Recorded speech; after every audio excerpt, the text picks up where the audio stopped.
She came into this world on a cold December night, and the doctors knew something was wrong before her mother even got to hold her. The little girl did not react to the bright hospital lights. Her eyes did not follow movement. After days of tests and worried whispers between nurses, the news came. She was completely blind. She would never see the face of her mother. She would never watch a sunset, or read a book, or look into someone's eyes. Her world would be dark forever. Her name was May, and this is her story. Growing up, May learned very early that the world was not built for people like her.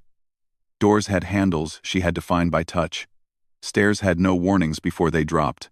People spoke about her like she was not standing right there, as if being blind also meant being deaf or invisible. She heard it all. The pity in their voices, the awkward silences when they did not know what to say, the whispers that followed her down every hallway. But May did not feel sorry for herself. She had never known what it was like to see, so she did not feel like she was missing something. To her, the world was made of sounds and textures and smells. She knew when it was about to rain by the way the air changed.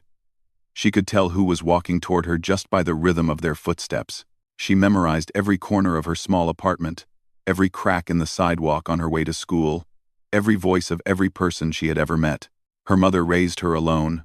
Her father had left when May was only 2 years old. Some people said he could not handle having a blind daughter. Others said he was just a coward who was not ready to be a parent. May never asked her mother about him. She figured if he wanted to be part of her life, he would have stayed. And since he did not stay, he did not deserve to take up space in her thoughts. Her mother worked 2 jobs to keep them afloat. She cleaned offices in the early mornings and worked at a grocery store in the evenings. May spent a lot of time alone because of this, but she never complained. She understood that her mother was doing everything she could, and in the quiet hours when the apartment was empty, May discovered something that would change her life forever. She discovered music. It started with an old radio her grandmother had left behind. May would sit on the floor beside it for hours, listening to every song that played. She did not just hear the music, she felt it. The way a sad song could make her chest feel heavy. The way an upbeat rhythm could make her want to move, even though no one was watching. Music was like a language that did not need eyes. It did not care that she was blind. It only asked her to listen, and she listened with everything she had. By the time she was 6, May was humming melodies she had only heard once. Her mother noticed but did not think much of it at first. Kids hum. Kids sing. But then May started doing something unusual. She began creating her own melodies, little tunes that came from nowhere, songs without words that she would hum while doing her homework or brushing her teeth. Her grandmother was the first to truly see what was happening. She came to visit one weekend and heard May singing softly in her room. The old woman stood outside the door and listened, and when May finished, her grandmother had tears in her eyes. "That child has a gift," she told May's mother later that night. "You need to let her grow it." So they saved up money and bought a small keyboard from a second-hand store. It was missing a few keys and some of the notes sounded off. But to May, it was the most beautiful thing she had ever touched. She spent hours every day learning how to play. No teacher, no lessons, just her fingers finding their way across the keys, guided only by the sounds they made. By the time she was 12, May could play almost anything. She would hear a song on the radio once, and then sit down and figure it out on her keyboard. She taught herself chords, rhythm, and timing. And when she could not find a song that matched what she was feeling, she wrote her own. Her songs were different from anything on the radio. They were honest in a way that made people uncomfortable. She wrote about loneliness, about being treated like she was less than everyone else, about the darkness that was not really dark to her because it was all she had ever known. She wrote about her father leaving and her mother crying when she thought May was asleep. She wrote about the kids at school who laughed behind her back and the teachers who spoke to her slowly like she could not understand normal words. But she never shared these songs with anyone. They were hers and hers alone. The thought of someone else hearing them made her stomach twist. What if they laughed? What if they did not understand? What if they looked at her with even more pity than before? So she kept her music locked away like a secret. At school, May was quiet. She had a few friends, but she never let anyone get too close.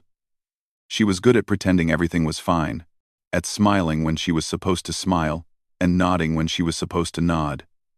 But inside, she always felt like she was standing on the outside of a window, listening to a party she was not invited to. High school made things worse.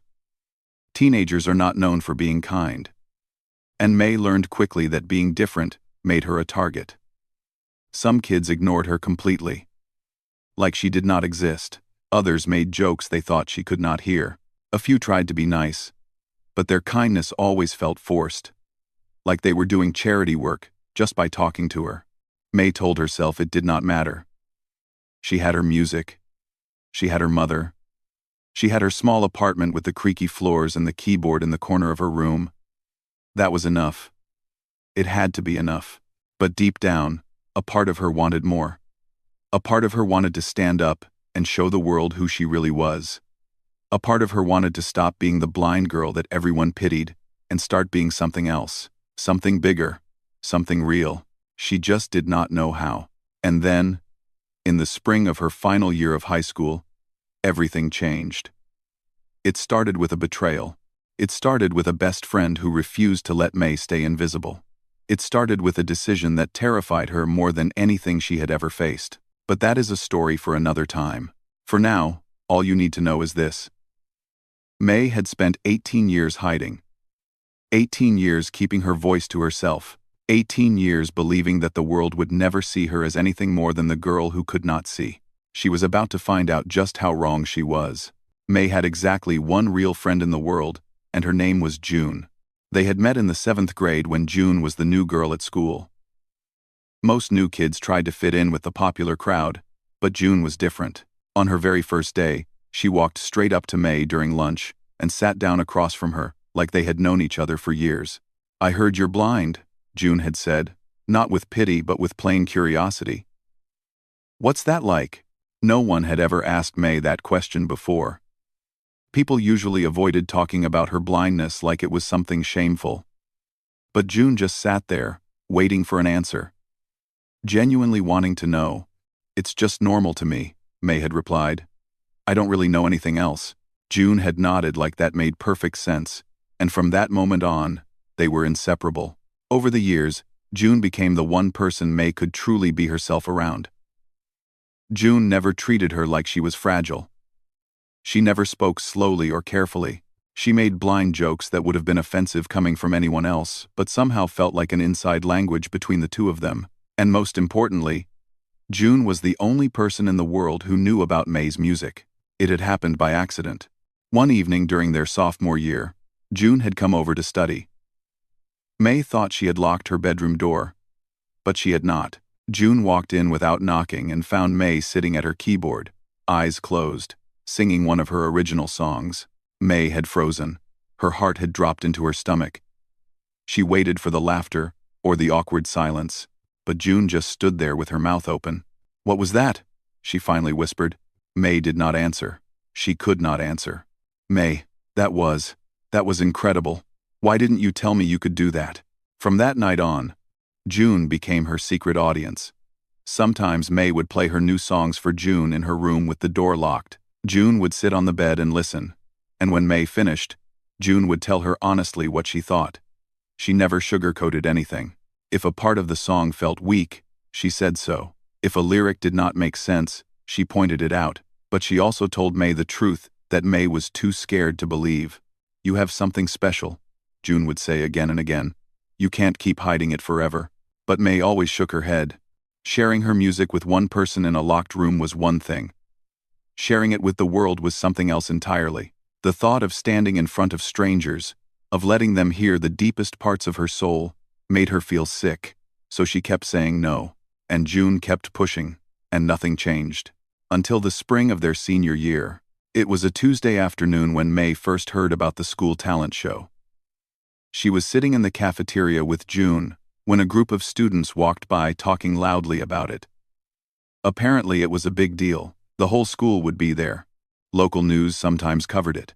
Winners got scholarship money and the chance to perform at a citywide event. "You should enter," June said casually, like she was suggesting they get pizza after school. May laughed. Very funny. I'm serious. And I'm seriously not doing that. June sighed but did not push further. At least, that is what May thought. 2 weeks later, May was sitting in her room working on a new song when her phone buzzed. It was a notification from her email. She used a special app that read her messages out loud, and when she heard what the email said, her entire body went cold. Congratulations, the robotic voice read.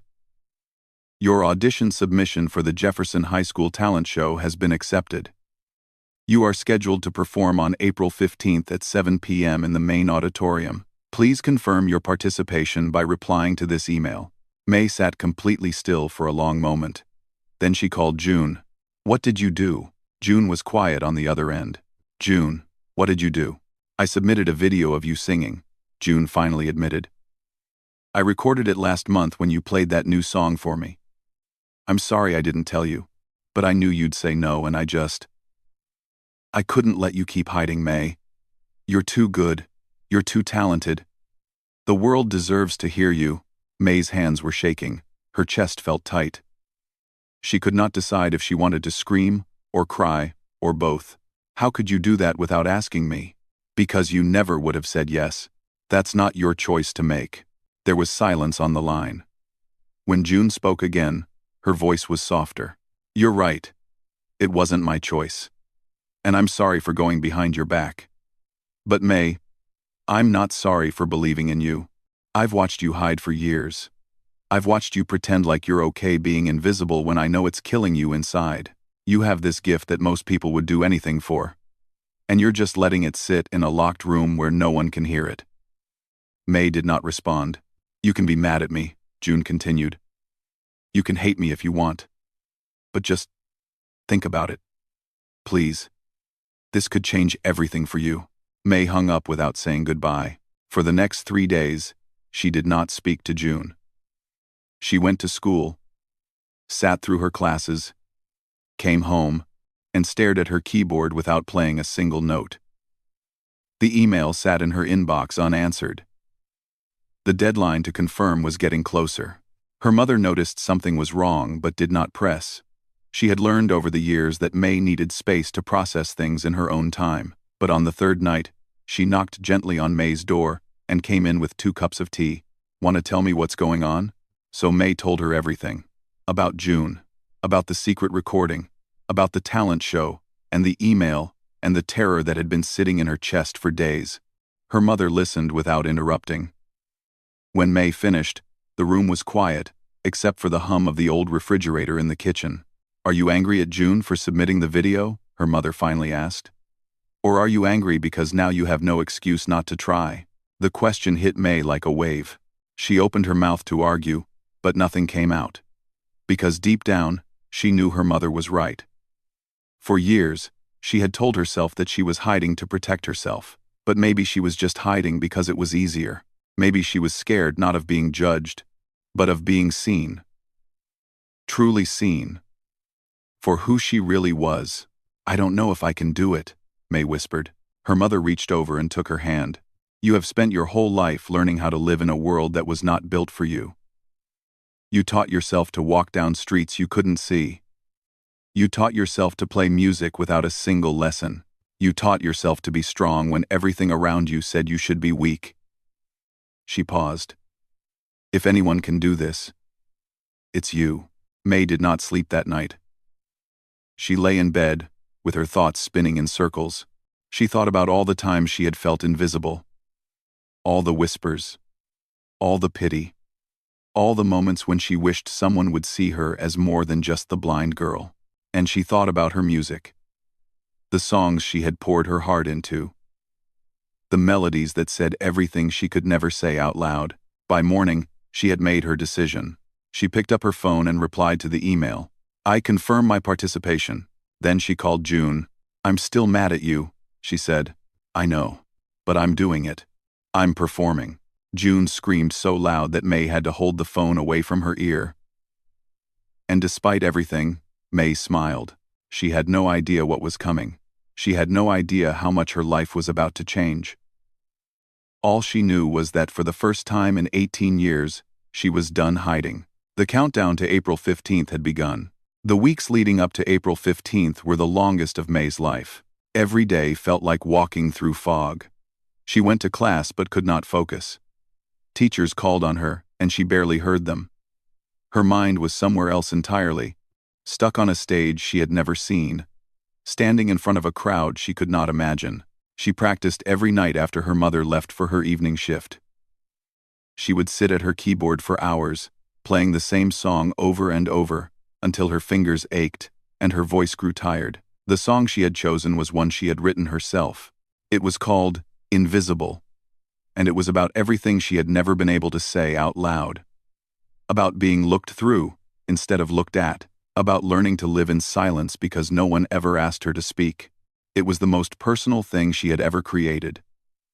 And the thought of singing it in front of 800 people made her want to disappear. June came over almost every evening to listen. She would sit on May's bed with her legs crossed and her eyes closed, letting the music wash over her. When May finished, June would give her notes, slow down in the second verse, let the pause before the final chorus breathe a little longer. Trust the quiet parts as much as the loud ones.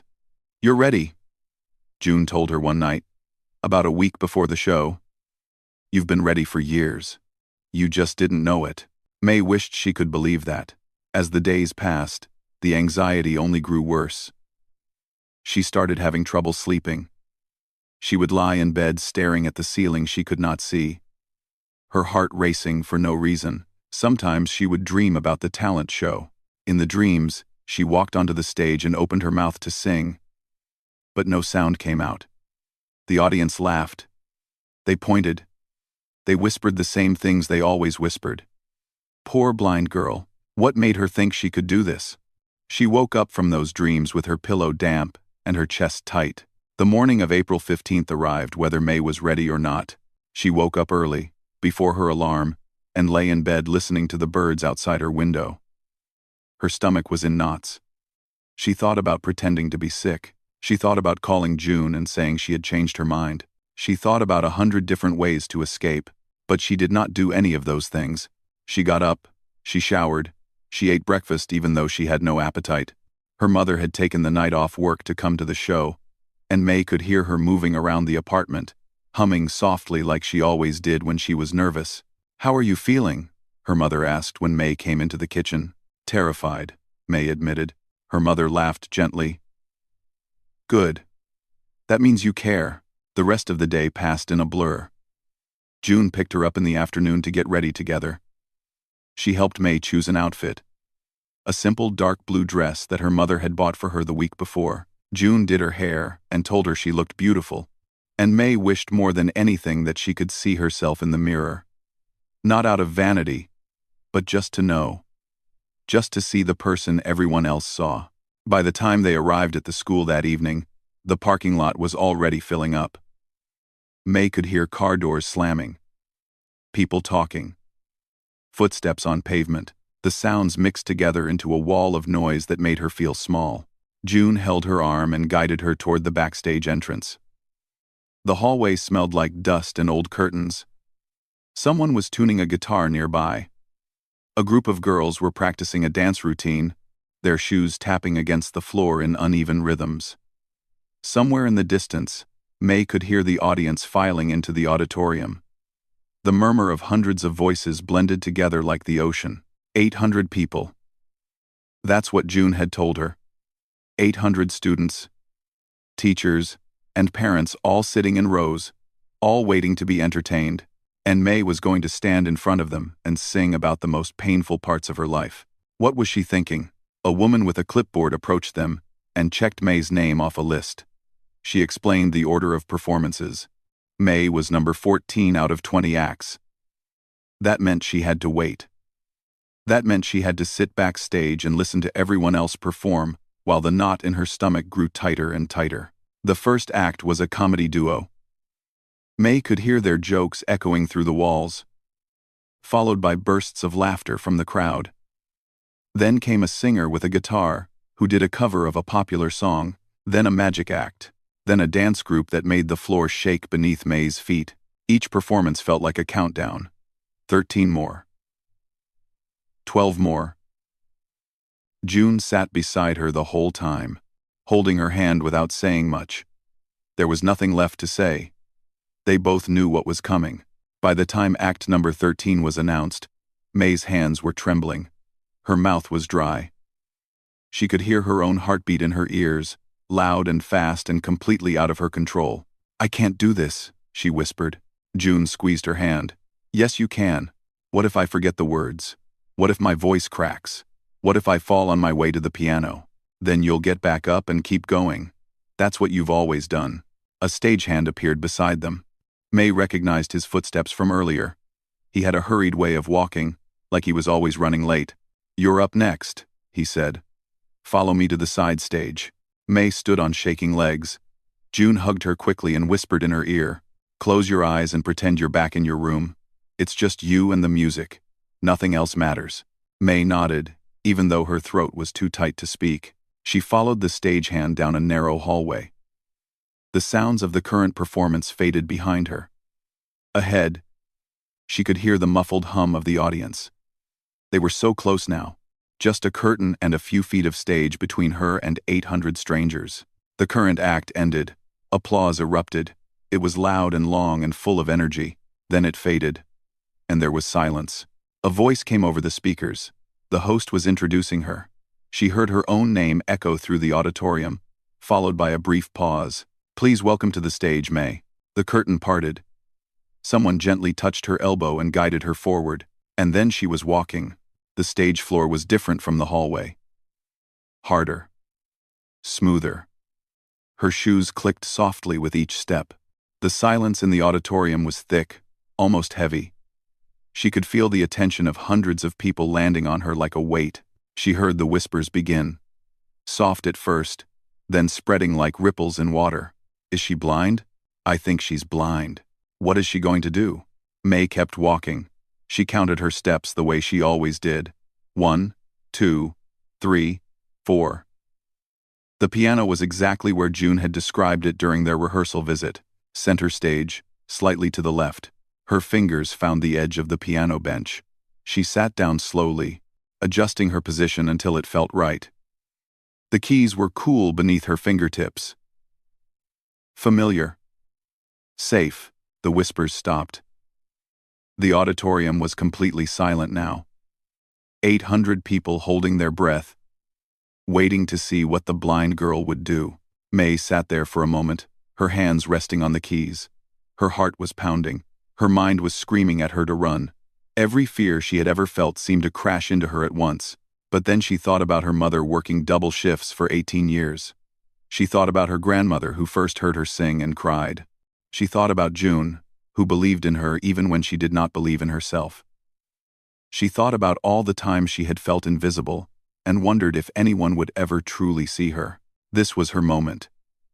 This was her chance to stop hiding. May took a deep breath, and then she began to play. The first note echoed through the auditorium like a single drop of water falling into a still pond. It was soft, almost fragile. May's fingers moved across the keys slowly, carefully, building a melody that felt like a whisper. The piano seemed to breathe under her touch, each note hanging in the air for just a moment before the next one took its place. The audience was silent. Not the uncomfortable silence from before, but something different, something curious. 800 people leaning forward in their seats, wondering what was about to happen. May kept her eyes closed, not because she needed to, but because it helped her forget where she was. In her mind, she was back in her room. The old keyboard under her fingers, the familiar walls around her. No crowd, no judges, no whispers. Just her and the music that had been her companion for as long as she could remember. And then she opened her mouth and began to sing. Her voice started quietly, barely louder than the piano. The words came from somewhere deep inside her, from a place she had kept locked away for 18 years. She sang about being a child who learned early that the world saw her as broken. She sang about sitting alone at lunch tables while other kids laughed and played. She sang about hearing pity in people's voices and pretending it did not hurt. She sang about her mother crying in the next room, thinking May could not hear. She sang about feeling invisible in a world that was always looking right through her. The melody built slowly. The notes grew stronger. Her voice rose, filling the auditorium with a sound that seemed too big to come from one person. In the fourth row, a woman wiped her eyes with the back of her hand. She had a daughter at home who struggled with anxiety, who often felt like she did not belong. The words May sang felt like they had been written just for her. Near the back, a teenage boy sat frozen in his seat. He was one of the kids who had whispered about May in the hallways. He had laughed at jokes about her blindness, without thinking twice. But now, listening to her voice crack with emotion on a line about being treated like she was less than human, he felt something twist in his chest. Shame. The kind that makes you want to disappear. On the left side of the auditorium, a teacher who had taught May for 2 years realized she had never once asked the girl about her life outside of class. She had graded her papers and marked her attendance, and never thought to look deeper. Now she was hearing things she never knew, pain she never saw, a voice she never imagined existed. May did not know any of this was happening. She could not see the tears. She could not see the frozen faces or the open mouths or the hands pressed against chests. All she knew was the music. All she felt was the release of finally letting go of everything she had been holding inside. The song moved into its bridge, and the melody shifted. It became something different. Hopeful. The lyrics changed too. She sang about finding strength in the darkness because darkness was all she had ever known. She sang about learning to listen when the world refused to see her. She sang about discovering that her blindness was not a weakness, but a different way of understanding. She sang about music becoming her eyes, showing her things that sight could never reveal. Her voice soared. It filled every corner of the auditorium, reaching the highest balcony and the farthest seat. It was not a perfect voice. It cracked in places. It trembled in others, but that was what made it real. That was what made it impossible to look away. In the front row, May's mother sat with both hands covering her mouth. Tears streamed down her face, but she did not make a sound. She had spent 18 years protecting her daughter, worrying about her, wondering if she had done enough. And now, she was watching that same daughter do something braver than anything she herself had ever done. She was watching May stop hiding. Beside her, June was crying too. But she was also smiling, because she had always known. From the very first time she heard May sing in that locked bedroom, she knew this moment would come. She knew the world needed to hear this voice. And now it was finally happening. The song reached its final verse. May's fingers slowed on the keys. The melody became soft again, returning to where it started. Her voice dropped to almost a whisper, but somehow it felt even more powerful than before. She sang about standing on a stage she could not see, in front of people who had only ever seen her blindness. She sang about being terrified but showing up anyway. She sang about finally choosing to be visible, even if it meant being vulnerable, even if it meant being hurt. The last line hung in the air like a prayer. I am not invisible. I am here. I have always been here. Her fingers pressed the final chord. The note rang out through the auditorium, slowly fading into silence. And then there was nothing. For a moment, May thought something had gone wrong. The silence was so complete that she wondered if everyone had left. Maybe they hated it. Maybe they were embarrassed for her. Maybe she had made a terrible mistake. But then she heard it. One person clapping, then another, then 10, then 50. Then the sound exploded into something she had never experienced before. Applause so loud it seemed to shake the walls. Cheering, shouting. The thunder of hundreds of people rising to their feet at the same time. A standing ovation. May sat at the piano, her hands still resting on the keys, completely frozen. She did not know what to do. She had imagined this moment 1,000 times, but she had never imagined this. She had prepared herself for polite applause, for awkward silence, for pity claps from people who felt sorry for the blind girl. She had not prepared for this. The applause went on and on. It did not fade. It did not quiet down. People were still cheering, still clapping, still standing. Someone in the back shouted her name. Then others joined in. A chant began to build. rising above the noise. May, May, May. She felt tears spill down her cheeks, but she did not try to stop them. For the first time in her life, she did not feel invisible. She did not feel like the blind girl that people pitied or avoided or talked about in whispers. She felt seen. Backstage, June was jumping up and down, grabbing anyone nearby and shaking them. "That's my best friend!" she kept shouting. "That's my best friend!" In the audience, May's mother had given up trying to stay composed. She was sobbing openly, her shoulders shaking, her heart so full it felt like it might burst. And on the stage, May finally stood. Her legs were unsteady. Her whole body was trembling. But she faced the audience she could not see, and did something she had never done before. She smiled. It was not a polite smile or a nervous smile. It was real. It came from somewhere deep inside, from a place that had been dark for so long, and was finally filled with light. The applause continued as she walked off the stage, guided by a stagehand who had to lean close to her ear just to be heard over the noise. "That was incredible," he said. "I've been working these shows for 10 years. I've never seen anything like that." May did not respond. She could not. There were no words for what she was feeling. She had spent 18 years hiding. 18 years, believing that her voice did not matter.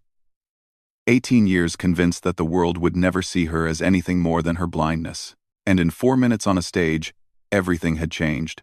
She did not know yet that a video of her performance would spread across the internet.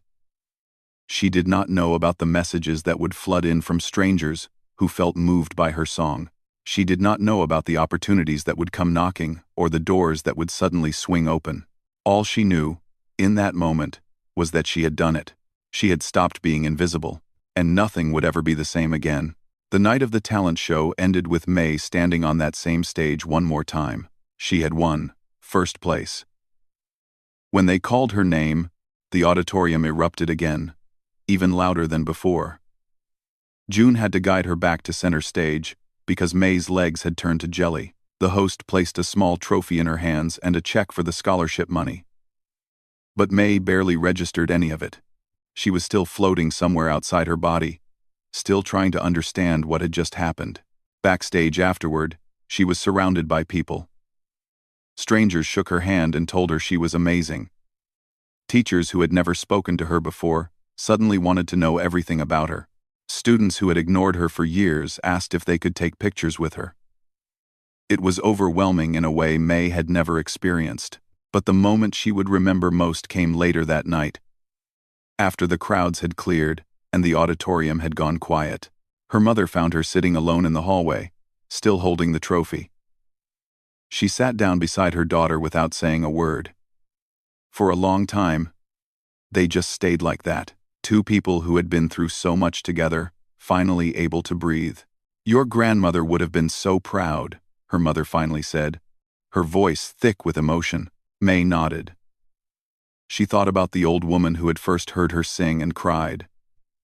She wished more than anything that her grandmother could have been there tonight. But somehow, in a way she could not explain, May felt like she had been. "Thank you," May whispered. "For what?" "For everything. For working so hard, for never making me feel like I was a burden, for believing I could do this even when I didn't believe it myself." Her mother pulled her into a hug and held her tight. No more words were needed. The next morning, May woke up to her phone buzzing non-stop. At first, she thought something was wrong. The notifications kept coming, one after another, so fast that the voice app could barely keep up. June called her before she even had time to figure out what was happening. "Have you seen the video?" June shouted into the phone. "What video?" "Someone recorded your performance last night and posted it online." "May, it's everywhere. It has over 200,000 views already, and it's still climbing." May sat up in bed, her heart racing. What? Over the next few days, her life became something unrecognizable. The video kept spreading. 200,000 views became 500,000, then 1,000,000, then more. News stations reached out for interviews. Music blogs wrote articles about her. Strangers from all over the world sent her messages saying her song had made them cry, had given them hope, had made them feel less alone. A woman from another country wrote to say she had been planning to give up on her dreams. But after hearing May sing, she decided to try one more time.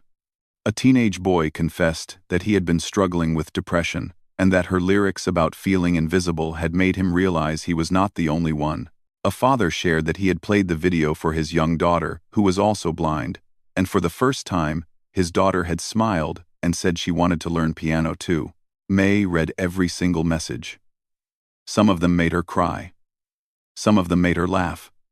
All of them reminded her why she had been so scared to share her music in the first place. It was not because she feared rejection. It was because she knew how powerful it could be. She knew that once she let people in, there was no going back. And now, there was no going back. The opportunities started coming in fast. A music producer reached out and asked if she had more original songs. She did. She had dozens of them, all sitting in notebooks and voice recordings, all waiting for someone to hear them. A university with a prestigious music program offered her a full scholarship. A non-profit organization for blind youth invited her to speak at their national conference. A morning talk show wanted to fly her out for a live performance. It was too much. It was everything she had never dared to dream of. But through all of it, May stayed grounded. She did not let the attention change who she was. She still lived in the same small apartment with her mother. She still played the same old keyboard in her room. She still called June every night to talk about everything and nothing. Some things, she realized, were more important than fame. A few weeks after the talent show, May received a letter. It was handwritten, which was unusual. Most of her mail now came through email or social media. But this one had been sent the old-fashioned way, with a stamp and everything. June read it aloud to her. It was from a boy at her school, one of the boys who used to laugh at her in the hallways. He did not sign his name, but May knew who it was from the way he wrote. He apologized for every joke he had made, every whisper, every time he had treated her like she was less than human. He said that watching her perform had changed something in him. He said he had never thought about what it was like to be her, and now he could not stop thinking about it. "I'm sorry," the letter ended. "I hope one day I can be brave enough to say this to your face." May asked June to put the letter in her desk drawer. She did not know if she would ever forgive him completely, but she was glad he had written. It meant something had shifted, not just in her life, but in the people around her. Maybe that was the real power of music. Not just to express what you feel, but to make others feel it too. To build bridges where there were walls. To turn strangers into something closer to family. Graduation came a month later. May walked across the stage to receive her diploma, and this time, she did not need anyone to guide her. She had memorized every step. The audience clapped politely for most students, but when May's name was called, the cheering was different. Louder, warmer. She smiled and kept walking. That summer, she packed her bags and moved across the country to start college. Her mother cried at the airport but told her not to look back. June promised to visit every chance she got, and May stepped onto the plane with nothing but her white cane, her keyboard in the cargo hold, and a heart full of terrifying, wonderful hope. She did not know what the future held. She did not know if her music career would take off or fade away. She did not know if the world would keep listening or eventually move on to the next viral video. But for the first time in her life, she was not afraid of the unknown. She had spent 18 years believing that her blindness made her invisible. She had spent 18 years hiding her voice because she thought no one would want to hear it. She had spent 18 years waiting for permission to exist. And now, finally, she understood the truth. She had never needed permission. She had never needed the world to see her before she could see herself. All she had ever needed was the courage to stop hiding and start singing. The plane took off into a sky May could not see. But she felt the sun warming her face through the window. She felt the hum of the engines beneath her seat. She felt the beginning of something new, and somewhere deep inside, she felt her grandmother smiling. May closed her eyes, leaned back in her seat, and let herself dream. The blind girl who once felt invisible had finally found her voice, and the whole world was listening.